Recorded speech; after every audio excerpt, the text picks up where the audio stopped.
3 million pages of evidence, thousands of unsealed flight logs, millions of data points, names, themes, and timelines connected.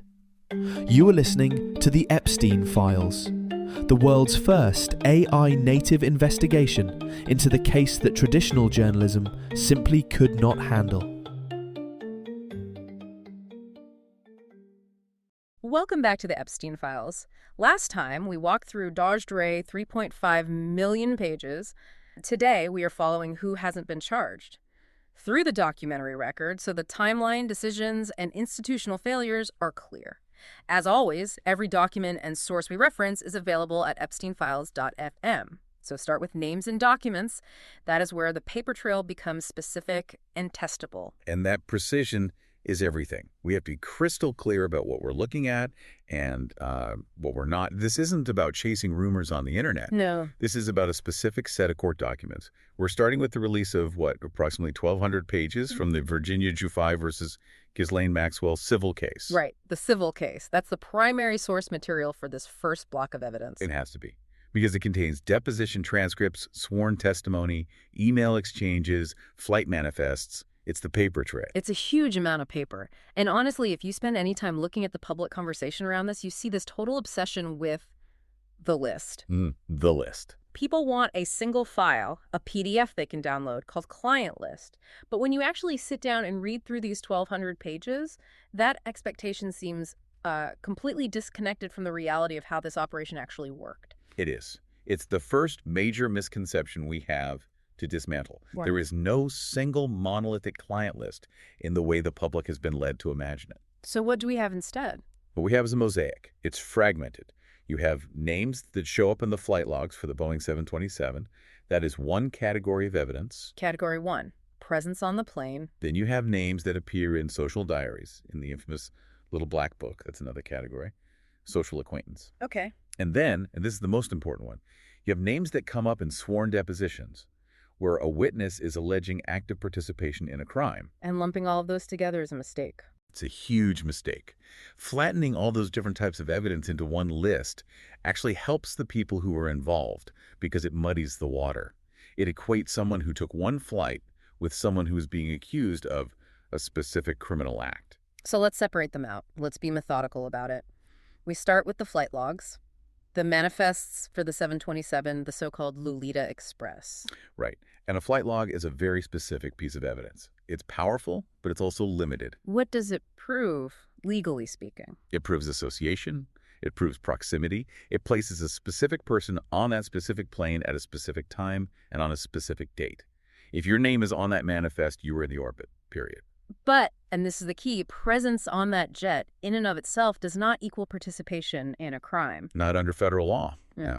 A prosecutor can't walk into court with just a flight log and get a conviction for sex trafficking. It's a data point, a very important data point, but it's not the whole case. Okay, so that's the first layer, the orbit.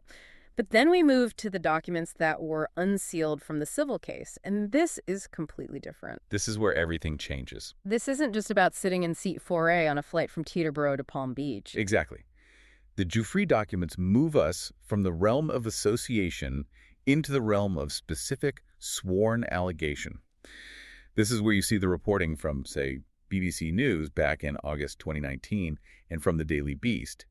They were some of the first to really dig into these files. And they zeroed in on the high-profile names, Prince Andrew, Bill Clinton, Donald Trump. Of course. Yeah. But the critical thing to understand is that the nature of the evidence for each of those three men is radically different, and you have to analyze them separately. So let's pull the file on Prince Andrew first. The reporting on this was extensive. And when you go past the headlines and read the actual court filings themselves, the level of detail it's not vague. It is the opposite of vague. It's extremely specific. In the court documents, you have sworn testimony from Virginia Giuffre detailing alleged incidents in 3 separate locations. London, New York, and the U.S. Virgin Islands. Right.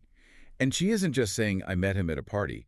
She is alleging specific sexual acts, including groping, while she was a minor. And she places these alleged acts at Epstein's properties. The mansion in New York, the home in London, the island. And we have to audit the response to that because that's where you see the institutional machinery start to turn. Buckingham Palace didn't ignore this. No, they couldn't. They issued a formal statement, which was cited everywhere, including the BBC. They called the allegations categorically untrue. That's a very strong, definitive legal stance. It's not, we have no comment. It's, this did not happen. It's a hard denial. And then you have Prince Andrew's own statements later, especially in that infamous BBC interview. He described his continued association with Epstein, even after Epstein's 2008 conviction, as a mistake. A mistake feels like a very soft word for it. It is. The documentary record, The Paper Trail, it shows he stayed in Epstein's Manhattan mansion after Epstein was a registered sex offender in the state of Florida. So the timeline is clear on that. The association continued post-conviction. The flight logs and the logs from the mansion staff, they corroborate his presence at these locations at the relevant times. So you have the documents proving proximity, and then you have the deposition providing the allegation of a specific crime. It's a powerful combination of evidence. Okay, now let's pivot to the Clinton connection. This is one where the flight logs, which we talked about earlier, do a lot of the heavy lifting in the public narrative. They do. And CNN did a deep analysis of these logs. They are definitive on one point. Former President Bill Clinton traveled on Epstein's jet. A lot. Not just once or twice. No, multiple times. The logs showed trips to Africa, trips to Asia. The proximity was extremely high. You don't spend that many hours on a private jet with someone you barely know. The relationship was clearly more than casual. But here's the question. We've established the different categories of evidence. In the unsealed files, is there a specific allegation of abuse similar to the one against Prince Andrew? And that is the crucial distinction. Based on the documents that have been released so far, the answer is no.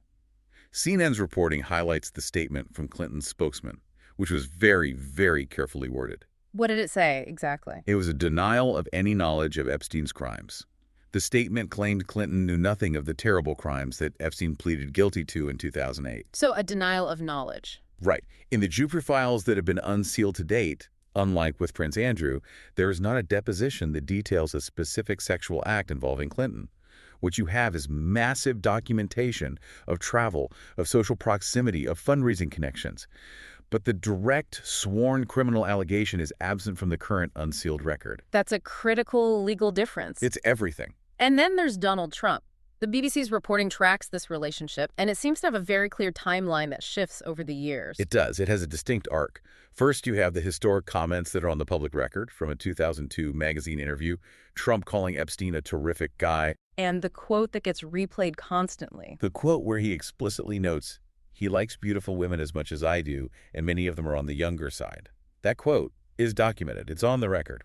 But at some point, the relationship seems to have soured. It did. According to multiple reports, including the BBC's, there was a falling out. And later statements from Trump claimed he was not a fan and that he had personally barred Epstein from his Mar-a-Lago club. Do the documents support that rupture? They seem to. You can trace them moving in the same social circles in Florida and New York for years. There are photos, there are party logs, but then it appears to stop. So again, let's apply our framework. We have documented social proximity. We have that very damaging quote about younger women. But in the specific Giuffre depositions that have been released to the public so far, we do not have a specific allegation of sexual contact similar to the one against Prince Andrew. This brings me right back to the client list idea. It is such a powerful and misleading concept. And when you look at a transcript from MSNBC, from the Rachel Maddow show, you can see exactly where the public confusion came from. It involves Pam Bondi, the former Attorney General of Florida. This is the critical moment. It's a moment of institutional messaging failure that created an expectation that was never met. You have Bondi, the top law enforcement officer in Florida, on national television. And she says explicitly that a list was on her desk. She creates this tangible image of a physical document. I have the quote here. She said, "It's sitting on my desk right now to review." Exactly. And she frames it as a directive coming down from the president. So she creates this image of a list, a physical piece of paper, a roster of names, a list of bad guys. And the public hears that and thinks, okay, great, they have the list. Now the arrest can begin. Of course, that's the logical conclusion. Yeah. But then, there's nothing.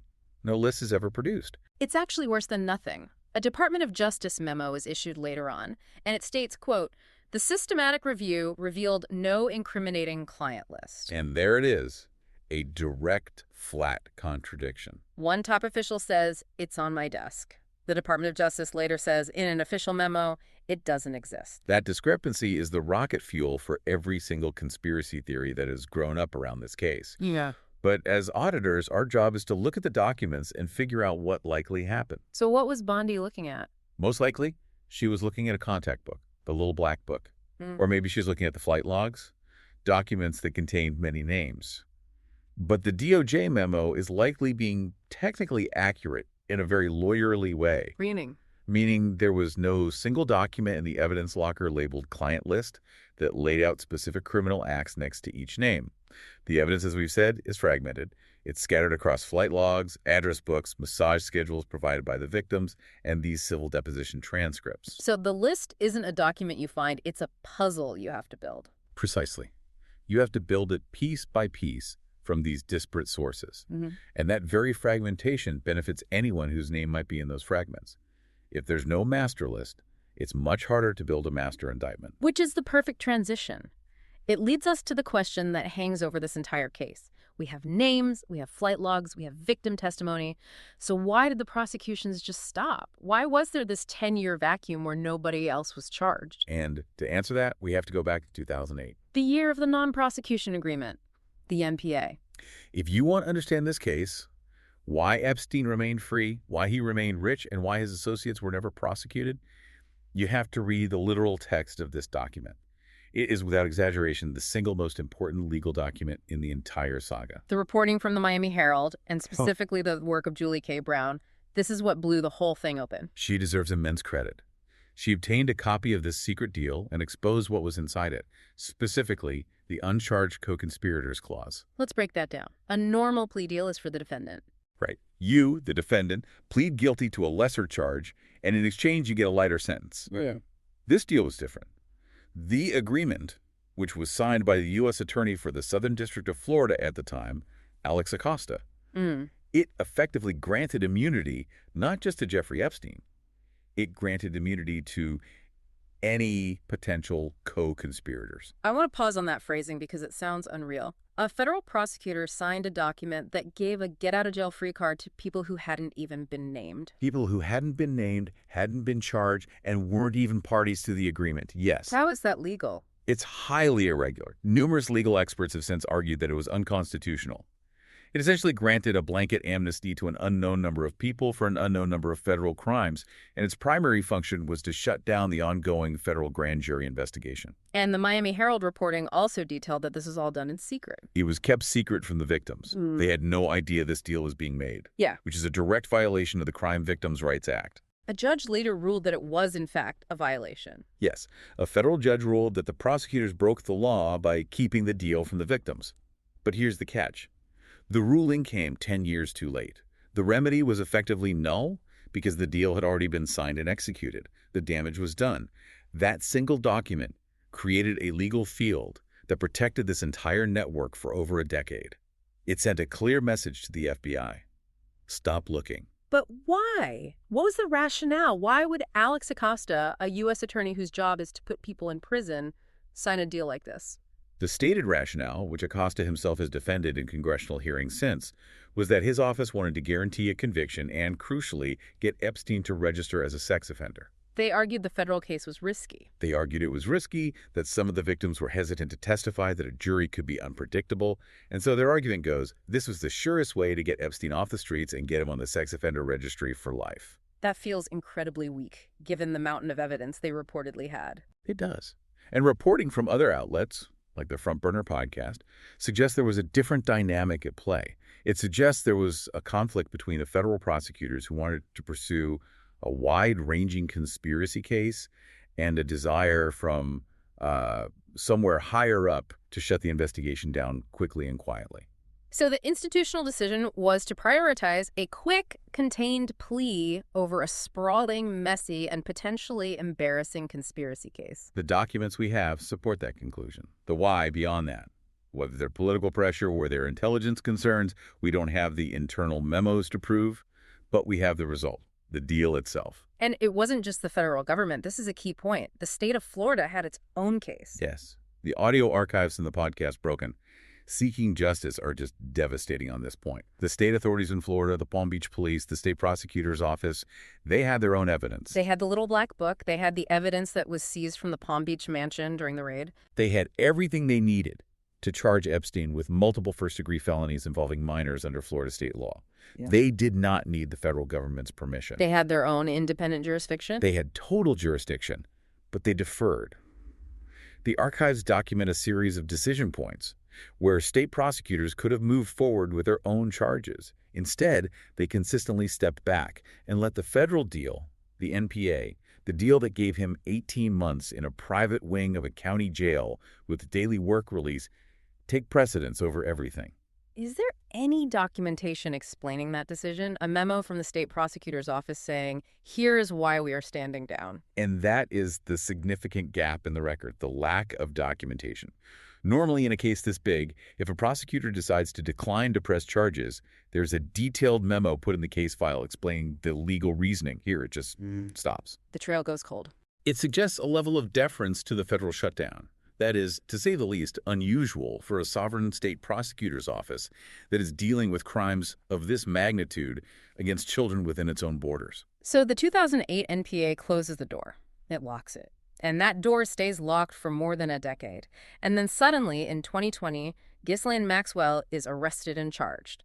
But when you read that indictment, the dates on the charges are very strange. They are very, very specific. If you look at the indictment from the Southern District of New York, it's all public record, cited by CNN and in DOJ filings. The charges that they bring against her focus heavily on the period between 1994 and 1997. That's ancient history in legal terms, more than 20 years before her arrest. Why would prosecutors go back that far? Why not charge her for things that happened in, say, 2005? Because of the 2008 non-prosecution agreement, that deal we just talked about. It covered the period of the federal investigation in the mid-2000s. If prosecutors in New York tried to charge Maxwell for crimes committed in Florida in 2005, her lawyers would have immediately stood up in court, waived the 2008 NPA, and said she is a potential uncharged co-conspirator. She has immunity under this agreement signed by the U.S. government. So the NPA from Florida created a legal minefield for prosecutors in New York. A minefield. They had to find a way to navigate around it, which meant they had to find crimes that happened before the NPA's timeline or crimes that happened after. The transcript from the show RT Crosstalk discusses this legal maneuvering. Yes, and it's a key point. The federal conspiracy statute can be flexible. It allows prosecutors to bring charges if a conspiracy is deemed to be ongoing. But many of these specific sex trafficking statutes have very strict time, bar statutes of limitations. So by targeting that 1994-1997 window, prosecutors were looking for a sweet spot, a period where the evidence was strong, the victims were willing to testify, and the argument that the 2008 NPA applied was much, much weaker. But still, 1997 is a long time ago. Witnesses' memories fade, evidence gets lost. It's a huge risk for a prosecution to take. It is, which is why they needed a bridge. They needed a way to connect the past to the present, and that bridge was perjury. The perjury charges, I remember this. The indictment didn't just include the old sex trafficking charges. It also included charges stemming from depositions Maxwell gave in 2016 for the civil case, and that was the strategic hook. She gave a deposition under oath. And the prosecutors alleged that she lied. Repeatedly. That perjury, the act of lying under oath, happened in 2016. Which is well within any statute of limitations. And it's a new crime. This is the brilliant part. The 2008 NPA protects you from prosecution for crimes committed before 2008. It does not give you a license to lie to a federal court in 2016. So the DOJ used the modern perjury charge as the legal anchor to bring her into court, and then they built the broader historical sex trafficking case around it, using the 1994-1997 timeline. It's a workaround, a complicated legal workaround. It's a brilliant, if somewhat desperate, legal workaround. And what it shows you is just how powerful that 2008 document really was. The Department of Justice had to construct this elaborate legal strategy spanning 25 years just to find one hole in the armor that Acosta had built. Okay, let's reconstruct the timeline in that gap. Right. The lost decade, as some have called it, between the 2008 plea deal and the 2019 arrest. The public perception might be that Epstein went to jail, served his time, got out, and sort of went underground. The documents show the complete opposite. It wasn't a gap in his activity. It was a gap in enforcement against him. If you reconstruct the timeline using reporting from the BBC and from shows like Breaking Points, you see that Epstein was not a social or financial pariah. He gets out of that county jail in 2010. He does. After serving that absurdly lenient sentence, which again involved him leaving the jail every single day for work release, he went right back to his old life. He kept his banking relationships. This is a huge point. A critical point. Mm-hmm. The Breaking Points coverage has highlighted that his relationships with major global banks like Deutsche Bank and JP Morgan continued long after his 2008 conviction. And we're not talking about a simple checking account for paying bills. No, we're talking about high-level private banking. Wealth management. These banks have massive compliance departments. Their entire job is to assess risk. They knew exactly who he was. He's a convicted felon, a registered sex offender. By any measure, a Tier 1 reputational and legal risk. But they kept him as a client. They kept him. And not only that, they processed enormous sums of money for him. And socially, he was just as active. The BBC has reported he was attending Oscars parties in Hollywood. He was hosting prominent scientists, academics, and politicians at his Manhattan townhouse. So this documents the open secret nature of his status during that decade. Precisely. Everyone in those circles knew he was a convicted sex offender, yet he retained full access to the highest levels of capital and social influence. The institutions that are supposed to be gatekeepers, the banks, the social institutions, they did not cut him off. The gates remained wide open. So if he was operating so openly in 2015, 2016, 2017, why the arrest in July 2019? What finally changed? One thing changed. Journalism. The Miami Herald series. Julie K. Brown's expose created a firestorm of public pressure that the Department of Justice could no longer ignore. It embarrassed them. It deeply embarrassed the DOJ. It put a spotlight on the Southern District of Florida and the 2008 deal. It put pressure on the Southern District of New York to act. The institutional decision to finally prosecute Epstein again appears to have been forced by external public outcry, not generated by some new internal initiative. The documents suggest the DOJ was reactive, not proactive. Completely reactive. They moved only when the public outrage, fueled by the reporting, made it politically impossible for them not to. And speaking of the DOJ, there's a strange detail in a transcript from CNN Newsnight that I think often gets overlooked. The firing of a lead prosecutor on the case, Maureen Comey.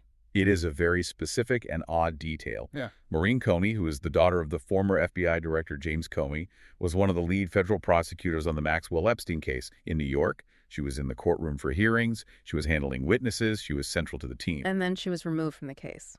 The discussion on CNN frames this as disgrace, noting her central role and then her sudden removal.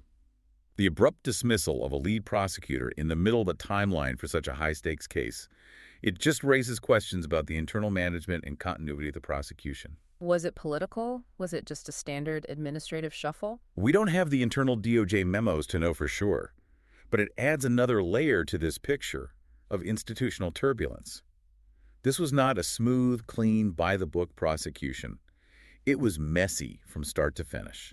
Messy is an understatement. Which brings us to the very end of Epstein's personal timeline. Evidence Block 5.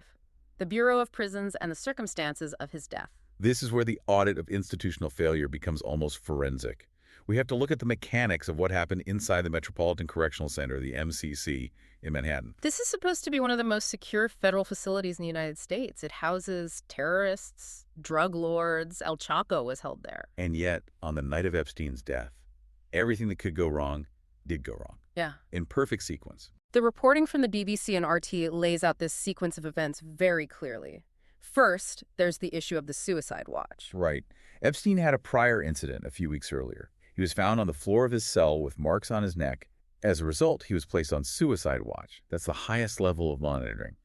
It involves 247 observation, paper clothes, no bed sheets, nothing he could use to harm himself. And then, for some reason, he was taken off of it. Shortly before his death, he was removed from suicide watch and returned to the special housing unit. That is the first major deviation from standard protocol. You don't cure acute suicidal ideation in a matter of days. Then the BBC's reporting documents that his cellmate was transferred out. The day before his death, his cellmate is removed. This leaves Epstein, a high-profile inmate with a recent suicide attempt, completely alone in a cell. That's a direct violation of protocol. It's a direct violation of the specific protocol for an inmate with his risk profile.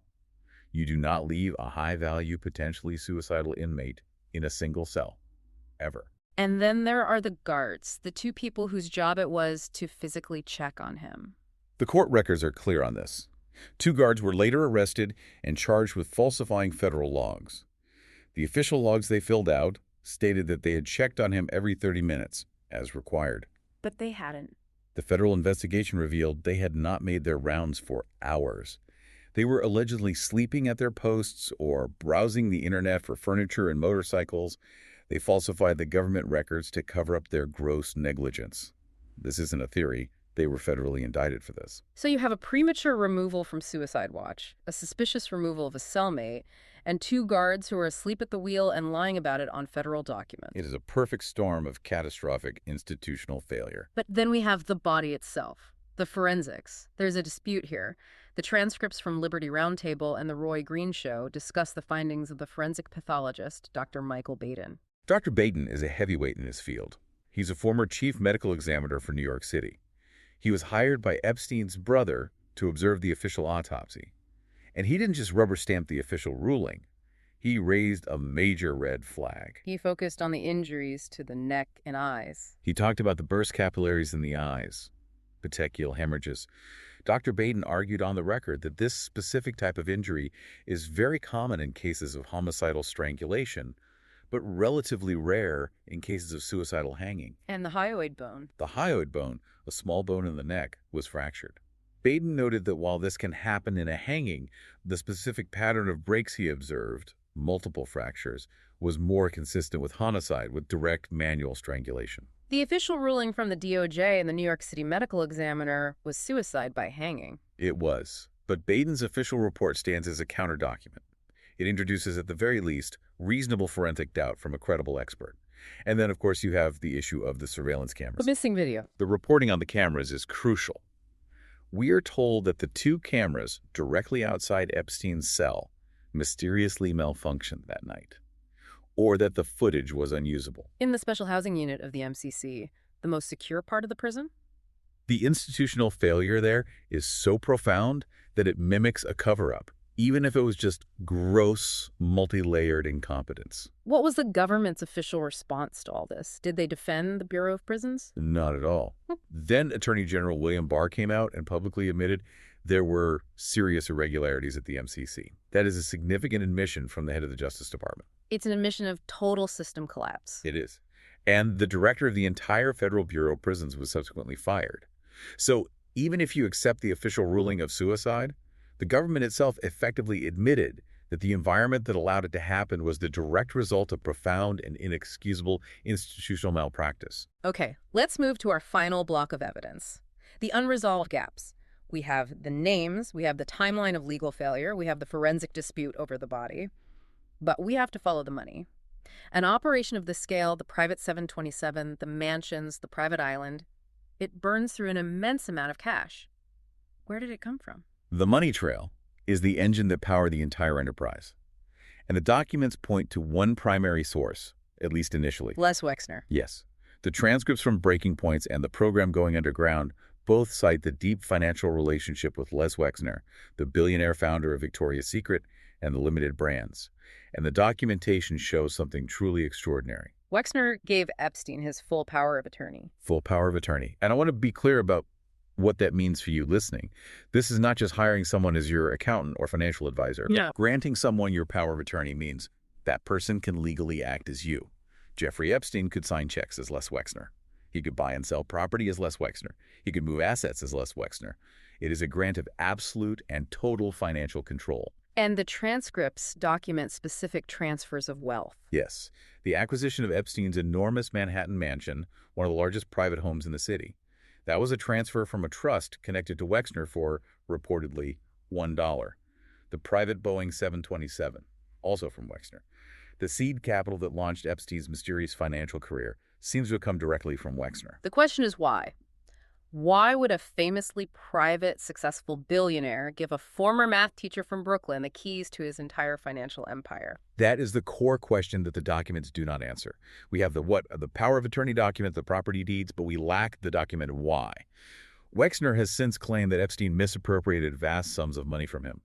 But the power of attorney document itself suggests a voluntary handover of control, at least at the beginning. And then there are the banks. We touched on this earlier, but the sheer volume of money is staggering. CNN, citing data from J.P. Morgan, reported that the bank processed over $1 billion in transactions for Epstein and his entities over the years. $1 billion. $1 billion. And this relationship continued long after internal red flags were raised, long after suspicious activity reports, or SARs, were filed by the bank's own compliance officers. Explain what a SAR is. A SAR is a mandatory report. When a bank employee sees a transaction that looks suspicious, large cash withdrawals, movements of money that don't make sense, anything that could indicate money laundering or other criminal activity, they are legally required to file a report with the Treasury Department. So we know these reports were filed regarding Epstein's accounts. The bank's own compliance people saw the smoke. They saw the smoke, they filed the paperwork.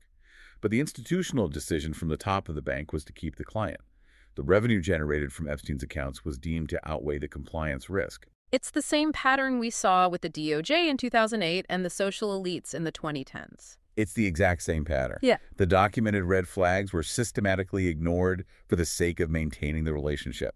Finally, we have to address the third rail of this story, the intelligence question. This is the area with the most smoke and the least declassified fire. The transcripts from RT's Going Underground program feature extensive interviews with a man named Ari Ben Menashe. He's a former Israeli intelligence operative. And his claims are explosive. He doesn't mince words. He alleges explicitly that Jeffrey Epstein was working for Israeli intelligence, for the Mossad, and that the entire sexual blackmail operation was not for personal gratification, but was a classic honey trap intelligence operation designed to entrap powerful American and international figures. His argument is that the secret cameras in the bedrooms, the entire setup, was for intelligence gathering. That is his claim, but we have to look at the other side of the record. We have to be balanced. We do. In some of the same source material, you have testimony from Alan Dershowitz. And Dershowitz categorically denies any intelligence connection whatsoever. He states on the record that Epstein had no connection to Israel and that these theories are baseless and absurd. So we have a direct conflict in the witness record. A former intelligence agent says Mossad. A longtime associate says nonsense. And we, as auditors, lacks the tie-breaking document. We do not have a declassified CIA cable confirming Epstein was an asset. We do not have a pay stub from the Mossad with his name on it. We have persistent rumors about blackmail tapes, but none of those tapes have ever been produced or entered into evidence in an unsealed court docket. So the allegation remains a persistent part of the witness record, but it lacks the hard documentary confirmation we have for the flight logs or the banking transactions. That's the correct way to frame it. We have to report the allegation because it's there, but we also have to report that we don't have the documentation to confirm it. So let's bring all 6 of these evidence blocks together, the synthesis. When you stack the Giuffre documents next to the Miami Herald reporting on the MPA, next to the Bureau of Prisons failure logs, what is the pattern you see? You are looking at a repeatable pattern of institutional protection. This isn't random. It's not just a series of isolated mistakes or simple incompetence. It's structural. It's absolutely structural. The 2008 non-prosecution agreement is the single most identifiable decision point in the entire timeline. That one document is the reason we are still asking who hasn't been charged today. It prevented a wider net from being cast. For over a decade, the immunity granted in that text, specifically to the uncharged co-conspirators, legally insulated the entire network. So what is the current status of that network? Ghislaine Maxwell was convicted, yes. But those uncharged co-conspirators who were protected by the 2008 deal, they remain legally insulated from federal prosecution for any crimes covered by that agreement. Add to that the statute of limitations issues we discussed and the death of the primary target in 2019, and you have your answer. The lack of further high-profile arrests is not a mystery. It is the logical, legal outcome of the institutional decisions made in 2008. We have the documents that show who was on the planes. We have the document that shows who signed the immunity deal. We have the document showing who processed over $1 billion. We do. And we also know what remains undocumented. The full, true source of all the money beyond Les Wexner. The actual, complete surveillance video from the MCC. And of course, the definitive documented answer to the intelligence question. Next time, the intelligence question.